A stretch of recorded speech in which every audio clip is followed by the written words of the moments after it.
chaunofanira kuziva mukati merwendo rweupenyu, rwendo rwechikristu. Hatigoni kutyaira chikepe tina muponesi tikaramba takanyarara. Mananda hatingakwanisi nekuti aripo akasika mananda, akasika mananda, akasika mafungu, akasika mhepo. Ndiyezve akasika munhu ari kutyaira chikepe, ndiyezve akasika nyanza. Saka ziva muridzi wezviro, ziva muridzi wezviro.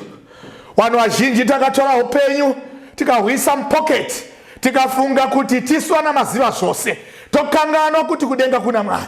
Vamwe vakati vakomborerwa vaguta nyemba vakakanganwa muponesi akavasimudza kusvika pavakasvika. Vamwe vakati vaenda mhiri kwenyanza vakakanganwa Mwari akavaponesa. Asi regai ndikuudzei, mananda kana akauya muupenyu, zviri nane kurangarira muponesi. Rangarira muponesi wako. Tereresai vanhu vaMwari. Vakomana vachema, mukomana akarara. Ini ndine mubvunzo ini, ko mananda aya aita sekuti ari kungoafekta kana kuti ari kubata-bata vakomana vaityaira chikepe, yeti Jesu anotaridza kuti he was at peace. Haana kumbobvera anzwa impact yemananda. Ngakuti muzive chinhu ichi, vakomana vakati vachifamba vakarangarira kuti tina muponesi. Ende zivai kuti bhaibheri pakutanga richinyora ratiro pavhesi namba 35 ava madekwana. Apa paita mananda, upenyu hwako hwasvika pamadekwani, zuva raakudoka mukati meupenyu, wosanganazve nemafungu emhepo, wosangana nedutu remhepo, punishment plus good move, kwadoka plus mafungu emhepo asina kujairika. Ukaona vanhu voshedza achitsvaka muponesi, asi ivo dziridzo nyanzvi dzekutyaira chikepe pabiravira renyanza, kureva kuti varume vapererwa. Apa kwadoka, hakuchina rubatsiro. Chero vakadeedzera uko neuko, hakuchina rubatsiro, kwadoka. Asi apa pauya mananda mukati meupenyu hwako, kwadoka kwauya mananda. Vechishona vanoti mbudzi yemurombo haitizi bere.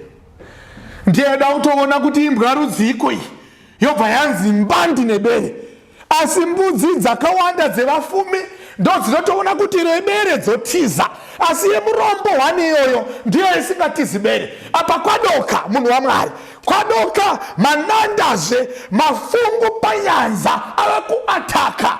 Toita sei? Tiri kutsva kwese sefodya, uku inotsva uku yakarumwa. Ndo patasvika mukati meupenyu, tichaita sei kana tasvika pakadai? Apa kwadoka, apa tasangana nefungu remananda. Vana vari kurwara, asi vana havarwara. Baba vakatiza vakarovera muJoburg, baba vakatiza vakarovera muMozambique. Kwadoka wasangana nemananda, kwadoka wasangana nemananda.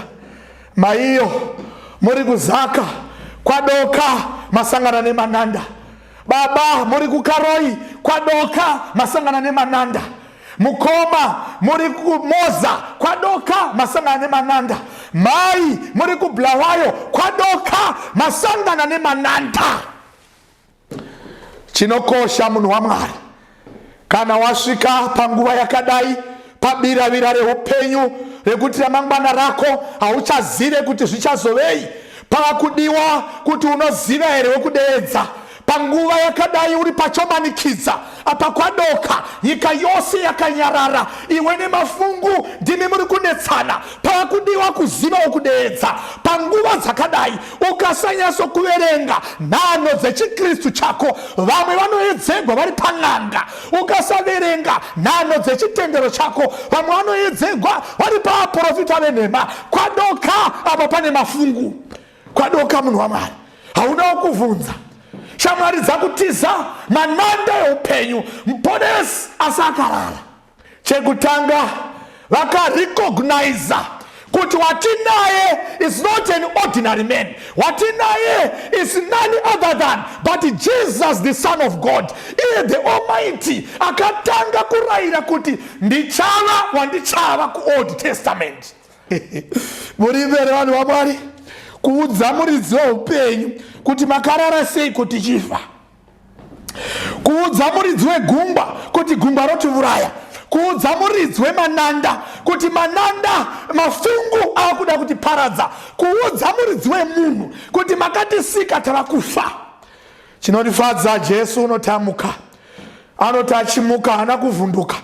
Kwachiverengera kamumukiro kaakaita, ndofunga akatomuka achitozamura kuti kochiko, nokuti dutu remhepo rakanga kunyange vaiva muchikepe chimwe chete. Kusheka kwaita chikepe hakuna kumutsa Jesu. Amene ndiri kunzwika here kunzoko. Mhepo payaishekesa chikepe, vakomana pachaita sechida kutsemuka, chikaenda rimwe side. Vese vaindoti maiwe, vachitochema vari kuko, vanoti maiwe. But pavaishekewa nechikepe chichishomba kudambuka, gungwa richiita serava kuzara, sepavakuita tsunami. Asi muponesi haana kushekewa, haangashekewi nechisikwa. Iyi pfungwa inongobudisa kuti tinonamata Mwari mukuru anoti kana tichishekewa tiri muproblem, iye anenge ari muproblem yenyu achinyemwerera kuti zivai vekudeedza.